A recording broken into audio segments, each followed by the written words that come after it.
Hello friends, गुटन ताक। कैसे हैं आप लोग? और कैसा चल रहा है आप लोगों के साथ? सीख रहे हो आप लोग? वीडियोस देख रहे हो? कुछ फायदा हो ही रहा होगा मेरे हिसाब से। तो लास्ट वीडियो में हम लोगों ने मोडाल वर्ब्स को कॉन्जुगेट किया था और उनके कुछ एग्जांपल्स देखे थे, ठीक है। आज जो वीडियो है मैं स्पेशल एक एक मोडाल वर्ब पे बनाऊंगा। जैसे आज का जो वीडियो बेस्ड रहेगा वो कैन, जो हमारी मोडाल वर्ब है, जर्मन में उसको बोलते हैं क्योनन, उस पे बेस्ड रहेगा। तो एक एक मोडाल वर्ब पे मास्टरी करते हैं, कोशिश करते हैं अच्छे समझने की एग्जांपल्स के माध्यम से। तो चलिए शुरू करते हैं। तो देखिए ऑलरेडी मैंने यहाँ हेडिंग लिखा हुआ है दस मोडाल वर्ब क्योनन। तो पहले कॉन्जुगेशन देख लेते हैं। लास्ट वीडियो में भी हमने कॉन्जुगेशन किया था, लेकिन अब डिटेल में बात कर रहे हैं तो एक बार फिर से कॉन्जुगेट करते हैं वर्ब को। तो देखिए क्योनन अपनी मोडाल वर्ब हो गई। अब देखिए यहाँ पे कॉन्जुगेट करेंगे तो क्या हो जाएगा क्योनन का। मैंने लास्ट वीडियो में आपको बताया था कि मोडाल वर्ब सारी, जो सात मोडाल वर्ब्स होती हैं अपनी अक्यूजेटिव होती हैं सारी वर्ब्स, और इसके अलावा वो इर्रेगुलर भी होती हैं। इर्रेगुलर यानी कि इश के साथ और एर्जिस के साथ वर्ब की फॉर्म चेंज हो जाती है। इसके अलावा दू के साथ भी, क्योंकि उसमें उमलाउट नहीं आता है। तो देखिए इश कान, दू कांस्ट, एर जी एस कान, विय क्योनन, ईय क्योंट और जीजी क्योनन। ये हो गया आपका कॉन्जुगेशन। एक बार और देखते हैं। इश कान, दू कांस, एर जी एस कान, विय क्योनन, ईय क्योंट और जीजी क्योनन। क्लियर? तो अब जब भी हम मोडाल वर्ब यूज करेंगे तो मोडाल वर्ब की पोजीशन नंबर 2 रहेगी, सेंटेंस में 2 नंबर पे आएगी। और वर्ब जो है वो आपकी उठ के सेंटेंस के बिल्कुल लास्ट में चली जाएगी as a infinitive. As a infinitive का मतलब हो गया ऐसी वर्ब जिसको बिना कॉन्जुगेशन के, उसमें कोई भी कॉन्जुगेटिव फॉर्म नहीं आती। जो वर्ब आपकी ओरिजिनल है उसी फॉर्म में उस वर्ब को बिल्कुल लास्ट में ले जाते हैं, उसको हम बोलते हैं इन्फिनेटिव वर्ब। क्लियर? तो फॉर्मूला क्लियर है आपका। वर्ब की, मोडाल वर्ब की पोजीशन 2 नंबर पे रहेगी और जो वर्ब है आपकी मेन वर्ब है वो सेंटेंस के बिल्कुल लास्ट में चली जाएगी एज ए इन्फिनेटिव। ओके, यहां पे मैंने सेंटेंस लिखा हुआ है इंग्लिश में, देखो, राहुल प्लेज गिटार वेल। कि भाई राहुल बहुत बढ़िया गिटार बजाता है। क्लियर? अब बजाने वाला कौन हो गया? राहुल। आपका नॉमिनेटिव हो गया, सब्जेक्ट हो गया।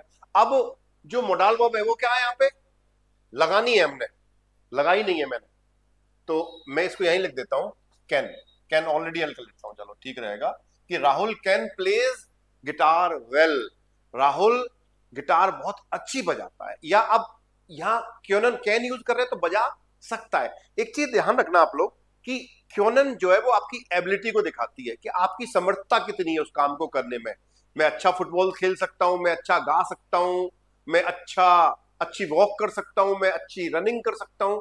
तो जो एबिलिटी है, आपका जो सामर्थ्य है काम करने का, उसको शो करता है क्योनन, उसको मीनिंगफुल बनाता है, उसको एक दिशा देता है कि भाई आप कहना क्या चाह रहे हो। तो सबसे इंपॉर्टेंट है ना, कि जो आप कर सकते हो।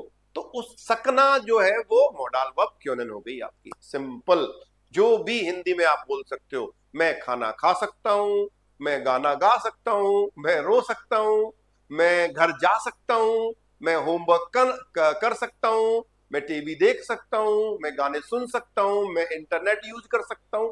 तो जो भी काम आप कर सकते हो उसके साथ हम क्योनन वर्ब यूज करेंगे एज ए मोडाल वर्ब। मैं इंग्लिश बोल सकता हूं, ठीक है। तो देखिए Rahul can plays guitar well. तो सब्जेक्ट क्या हो गया आपका? राहुल। तो देखिए राहुल सब्जेक्ट हो गया आपका। ओके, वर्ब है आपकी कैन। तो राहुल आपका पर्सन हो गया। ही शीट की तरह से कॉन्जुगेट करेंगे वो मोडाल वर्ब को। क्यों? राहुल क्या हो गया आपका? थर्ड पर्सन सिंगुलर हो गया जी। राहुल तो ही की तरह ट्रीट करेंगे। ही के साथ क्या आता है हमारा? देखो, कान। ही के साथ क्या आ रहा है? कान। तो क्या लिखूंगा? राहुल कान। अच्छा जी, बिल्कुल ठीक है। दो कंजुगेट कर दिया मोडाल वर्ब को। अब देखो क्या बचा रहा है वो? गिटार। राहुल कान गिटार गुड। अब लेकिन जो वेल है उसको पहले ले आते हैं क्योंकि एडजेक्टिव है। तो राहुल कान गुड। वेल के लिए क्या लिखा है हमने यहाँ पे? गुड। राहुल कान गुड गिटार, जर्मन में बोलते हैं गिटार, गिटार। राहुल कान गुड गिटार। और प्ले के लिए स्पीलन वर्ब यूज करते हैं, ध्यान रखना। कोई भी इंस्ट्रूमेंट बजाने के लिए भी जर्मन में स्पीलन वर्ब यूज करते हैं। कोई भी इंस्ट्रूमेंट के साथ स्पीलन आता है, गिटार स्पीलन, क्लावियर स्पीलन, है ना, वोयलिन स्पीलन, इस तरह से रहेगा। तो राहुल कान गुड गिटार स्पीलन। तो देखो ये आपकी मोडाल वर्ब हो गई यहाँ पे सेकंड प्लेस पे, और जो वर्ब है वो इन्विटिव फॉर्म पे कहां चली गई, आपकी सेंटेंस के लास्ट में चली गई। मित्रों ये चीज आपको विशेष ध्यान रखनी है कि मोडाल वर्ब 2 नंबर पे आएगी और उसकी जो वर्ब है इन्विटिव वो कहां चली जाएगी, सेंटेंस के लास्ट में। अब देखिए ये क्वेश्चन मार्क है, can you open the window. तो जब क्वेश्चन बनेगा, मोडाल वर्ब से क्वेश्चन बनेगा, तो मोडाल वर्ब की पोजीशन कहां रहेगी, 1 नंबर पे, अकॉर्डिंग टू द सब्जेक्ट। यानी कि उसका जो कॉन्जुगेटिव फॉर्म है मोडाल वर्ब का वो आपका स्टार्टिंग में आएगा। तो देखिए डू आ रहा है तो मैं कह सकता हूं कांस्ट, क्योंकि डू के साथ क्या आ जाएगा, कांस्ट डू। अब देखो ओपन करना क्या वो है हमारे पास, योफनन। योफनन का मतलब होता है टू ओपन। तो कांस्ट डू ये तो लास्ट में चली जाएगी। क्या ओपन करने की बात हो रही है, विंडो। विंडो को बोलते हैं दास फेंस्टर, और अक्यूजेटिव है, और दास का अक्यूजेटिव क्या हो जाएगा, दास ही होगा दोस्तों। तो देखिए कांस्ट डू दास फेंस्टर योफनन। देखिए क्वेश्चन बन गया, कांस्ट डू दास फेंस्टर योफनन। Sorry, clear. तो यहां पे अब सेंटेंस जो स्टार्ट हुआ है आपका वो मोडाल वर्ब से हुआ है मित्रों। तो यहां पे मोडाल वर्ब की पोजीशन स्टार्टिंग में रही और वर्ब की पोजीशन वही आपकी लास्ट में जाएगी एज ए इन्फिनेटिव। ठीक है, कोई दिक्कत, आगे चलते हैं हम। Can you speak German, can you speak German. अब यू जो है मैं इसको फॉर्मल भी मान सकता हूं, क्योंकि इंग्लिश में तो फॉर्मल यू के लिए कुछ फॉर्मल होता ही नहीं है, तो मैं दोनों से बना देता हूं इसको आपके लिए। तो कांस डू, कैन यू के लिए तो हम क्या लिख सकते हैं, कांस डू। जर्मन के लिए डॉइच, डॉइच का मतलब जर्मन, और स्पीक के लिए क्या होता है, एक्सप्रेशन। बन गया sentence, Cannes do Deutsche expression. अगर मैं इसको पोलाइट फॉर्म में बात करूं यू की, तो मैं लिखूंगा क्योनन जी डॉइच एक्सप्रेशन। क्योनन जी डॉइच एक्सप्रेशन, क्या आप जर्मन बोल सकते हैं, और ये इनफॉर्मल फॉर्म हो गई, क्या तुम जर्मन बोल सकते हो। क्लियर, आगे चलते हैं।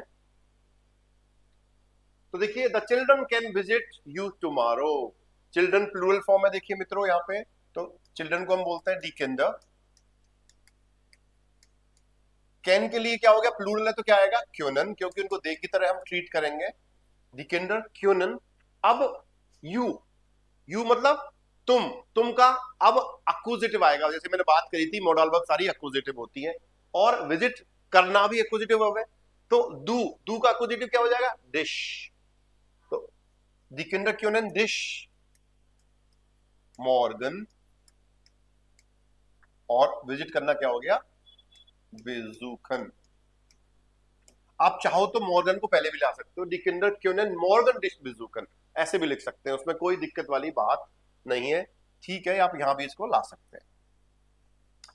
बच्चे कल तुम्हें विजिट कर सकते हैं, ठीक है, विजिट कर सकते हैं। अगला the school student can speak fast. Okay, तो ये पूरा सब्जेक्ट हो गया आपका। जर्मन में इसको बोलते हैं देयर शूलर। कॉन्जुगेट करेंगे, कान है, थर्ड पर्सन है आपका, तो क्या हो जाएगा, सॉरी कान। देखिए देयर शूलर कान। अब फास्ट के लिए क्या है, स्नेल, और स्पीक के लिए हमारे पास क्या है, एक्सप्रेशन। देयर शूलर कान स्नेल expression, the school student can speak faster या fast. You all can play football very well. You all के लिए क्या हो गया, ईयर, you all plural, second person plural. अब क्यों कैन है तो ईयर के साथ क्या आ जाएगा, क्योंट अभी किया था हमने, देखो यहाँ पे एक बार देखिए ईयर के साथ क्या आता है, ये देखिए क्योंट आएगा मित्रों, क्योंट ईयर के साथ क्या आता है, क्योंट आता है। तो देखिए आगे चलते हैं, ईयर तो क्या हो जाएगा, क्योंट, क्योंट। क्या खेल पा रहे हो, very well, sehr gut, very well को मैं लिखूंगा sehr gut, sehr gut। और फुटबॉल खेल रहे हो, जर्मन में फुटबॉल को बोलते हैं फुसबॉल, फुसबॉल। और प्ले के लिए क्या होता है, स्पीलन। बहुत ही सिंपल है, बन गया sentence. ihr könnt sehr gut Fußball spielen, तुम लोग बहुत बढ़िया फुटबॉल खेल सकते हो, खेल क्यों नहीं रहे हो यार, इतना अच्छा है तुम्हारा फिजिक, अच्छी अच्छी अच्छी है, इतनी अच्छी रनिंग है, क्यों नहीं खेल रहे हो भाई, खेलो ना, कर सकते हो, अपनी सामर्थ्य को दिखाओ, अपनी एबिलिटी को दिखाओ। क्लियर, नेक्स्ट 7 नंबर देखो, can you all read German already. तो कैन यू ऑल ये वही सेकंड पर्सन प्लूरल है दोस्तों, तो क्योंट हो जाएगा, देखो क्योंट ईयर, यू ऑल की बात हो रही है तो यू ऑल के साथ क्या आता है, क्योंट, क्योंट ईयर। अब ऑलरेडी के लिए हमारे पास क्या है, शॉन, और जर्मन के लिए डॉइच, और रीड के लिए क्या होता है, लेजन, टू रीड। तो देखिए क्या बन गया आपका, क्योंट ईयर शॉन डॉइच लेजन, क्वेश्चन मार्क लगेगा क्योंकि यहां पे भी गलत लगाया है, क्वेश्चन मार्क ही आएगा। Can you all read German already, क्योंट ईयर शॉन डॉइच लेजन, can you all read German already, यानी कि भैया तुम्हें कब सीखी, ऑलरेडी आती है तुम लोगों को तो ना, ऐसे कहना चाह रहा हूं मैं यहाँ पे। 8 में देखो, 8 can you drive the car, तो कांस डू, कार को बोलते हैं दास आउटो,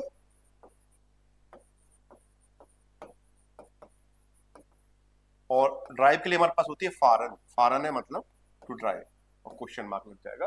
कांस डू दास आउटो फारन, कार चला सकते हो क्या भैया, बिल्कुल चला सकता हूं, आती है मेरे को, सीखी है मैंने। या फिर अगर रेस्पेक्ट फॉर्म में बात करूं, यू का नहीं होता तो क्योंन जी से भी मैं स्टार्ट कर सकता हूं इसको ना, क्योंन जी दस आउट ऑफ फॉरेन। आगे देखो 9, ही कैन स्पीक इंग्लिश, ही के लिए हमारे पास क्या है, एयर, ओके, कॉन्जुगेट करेंगे तो क्या हो जाएगा, कान, एयर के साथ कान आता है दोस्तों, एयर कान।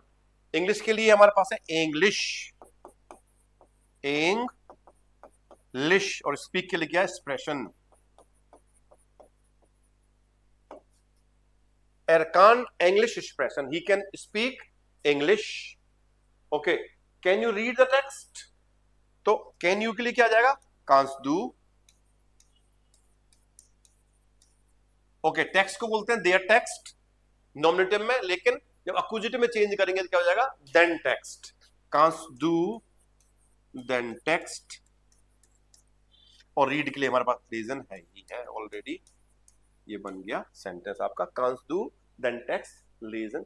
तो मॉडल वर्ब जो क्यों है बहुत ही आसान है, आपकी एबिलिटी को बताती है, ये बस आपको याद रखना है इस चीज को, कि आपकी जब भी एबिलिटी की बात करें, आपकी सामर्थ्य या आप क्या कर सकते हो उसको बताने की बात हो, तो हमेशा क्योंन मॉडल वर्ब को यूज कर दो सेकंड प्लेस पे, और वर्ब को कर ले जाओ सेंटेंस के लास्ट में ले जाओ, बिल्कुल सिंपल। तो ये था आपका क्योंन का टॉपिक, यहीं रुकते हैं आज, और एक फिर नई वीडियो के साथ, एक नई मॉडल वर्ब के साथ फिर मिलेंगे दोस्तों।